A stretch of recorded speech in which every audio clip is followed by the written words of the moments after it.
Hello viewers, আসসালামু আলাইকুম। আমি মোহাম্মদ নিজামুদ্দিন আবারও চলে আসলাম আপনাদের জন্য সুন্দর একটা ভিডিও নিয়ে। ভিডিওতে যে গাছটা দেখা যাইতেছে, এই গাছের অনেক গুণ, মহা গুণ আছে।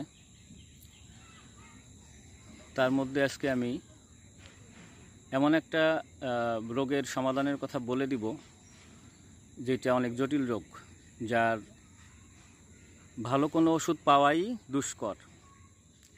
সেই রোগটি হইতেছে হলো জন্ডিস, যেটা খুবই আসলে ভয়ঙ্কর রোগ, মারাত্মক রোগ। তো যে গাছটা দেখা যাইতেছে ভিডিওতে, এই গাছটার নাম হচ্ছে বলা ডুমুর, লতা ডুমুর, ভুই ডুমুর, ঘটি শেওড়া, আরও অনেক নাম আছে, যে একটা ভিডিওতে এত বিস্তারিত বলা সম্ভব না। তাহলে ভিডিও অনেক বড় হয়ে যাবে, লম্বা হয়ে যাবে।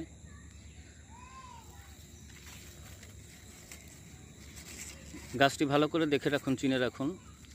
এই পাতা খসখসা পাতা, আর ডুমুরের মতো ছোট ছোট ফল হয়, একটু চিকন লম্বা।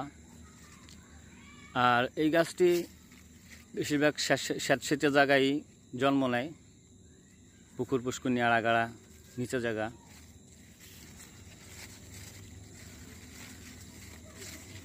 লতা জাতীয় গাছ, গুলুম জাতীয় গাছ।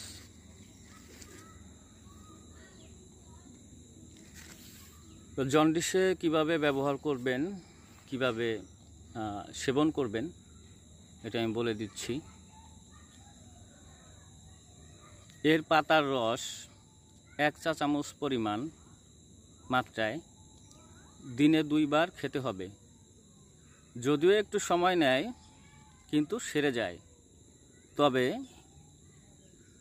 তৎসহ পূর্ণ বিশ্রামের প্রয়োজন আছে। আসসালামু আলাইকুম।